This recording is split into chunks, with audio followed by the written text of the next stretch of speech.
But 2020 candidate Democratic Senator Kirsten Gillibrand yesterday ripping President Trump's policies at the border. President Trump's immigration policy is inhumane, ineffective, and wrong. I cannot tell you how infuriating it is for our president to still be separating children from their parents at our border. I think what President Trump's done on immigration is divisive and hurtful and harmful to our national security.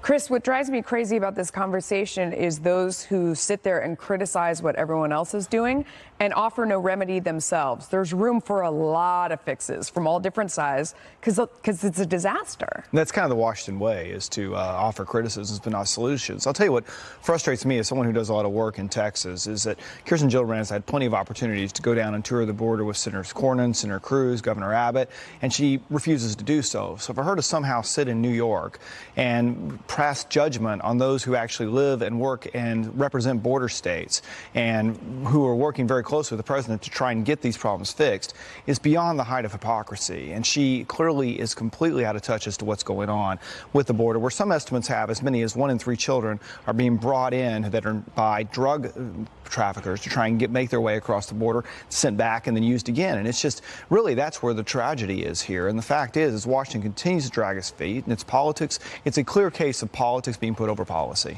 And it does, Kennedy, seem like it is about politicians, because when you look at all of the reporting from the New York Times on, they've gotten the story right everywhere. They're telling people, look, this is a different group of people that is now coming. It is a humanitarian crisis, no matter how you look at it. Everyone agrees that something must be done, except for, it seems, the politicians. Yeah, and for someone who wants to be president, and Kirsten Gillibrand is one of those people who says that she doesn't quite have 1% in the polls because of a gender bias. And I think the problem really is, to Chris's point, an action bias, because you're not really doing anything to sit around and go, oh my gosh, this is just awful. Isn't this awful? This is awful. It's like, yeah, it is. So what would you do differently? If you were president, what is your vision? First of all, what is your immigration philosophy? What kind of people do you think we should have here? Second of all, when there is an actual problem, what are you going to do about it? How are you going to mobilize Congress? She's in Congress. Right. She's a senator. She could work with some of her fellow Republican and Democrat senators, and even some people running for president, and drum up some great ideas in order to fix this and get children out of harm's way. Yet those are the folks in Congress are the only ones who have the power to do something right now. Right, and there is a plan on the table. The president did release his immigration plan last week, which was widely panned by both sides of the aisle. It's kind of a non-starter, and there are specific pushback. Said it was a non-starter. Yeah, exactly. Mitch McConnell said, like, oh, cool, I look forward to reading this later. Bye, guys. Buy a cocaine mixture. See ya.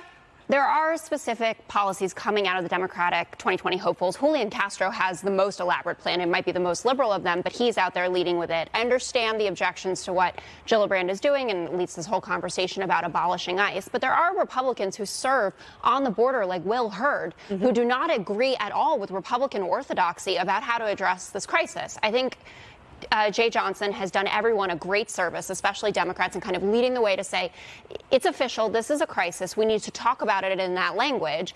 I hope that there's a Gang of 6 bill, Gang of 8 bills, something to come out again where we can get somewhere on this. But the asylum system is ground zero for fixing this. Can I just step in 1 second? Were you done with your thought? I am done. Oh, okay. Thank you. With Will Hurd, just because I've interviewed him recently. And so what the representative told me was, don't buy him lock, stock, and or barrel, rather, on the Democrat side. Just because he doesn't wholesale believe in everything that what the Republicans are putting forth. He's got his own ideas, and they don't necessarily mirror what Democrats are doing. I'm not arguing that at all. I'm just what's saying necessary on the border, and that's his home state of Texas. They're making an argument about people who represent border states when you have a Republican who's been very outspoken about his aversion to the way that Republicans have been addressing it with his policy. His aversion is to not getting anything done, which is something that everybody on both sides of the aisle are effective at doing. Nothing. But I want to get this in. What actually forces the hand? That's where I'm curious. You've had upwards of 338% increase. Right. And I'm not going to call them migrant families anymore because of the details that you spit out. These are adults traveling with children. So then we have to do the reconnaissance and the vetting to figure out what those situations are like. And you're describing some which are really untenable. They're unacceptable. It can't go on like that. You've got people sleeping under overpasses and bridges, and the journalism that we have seen recently with the WAPO and Washington Post and New York Times showing those cases as extreme temperatures are about to be ushered in.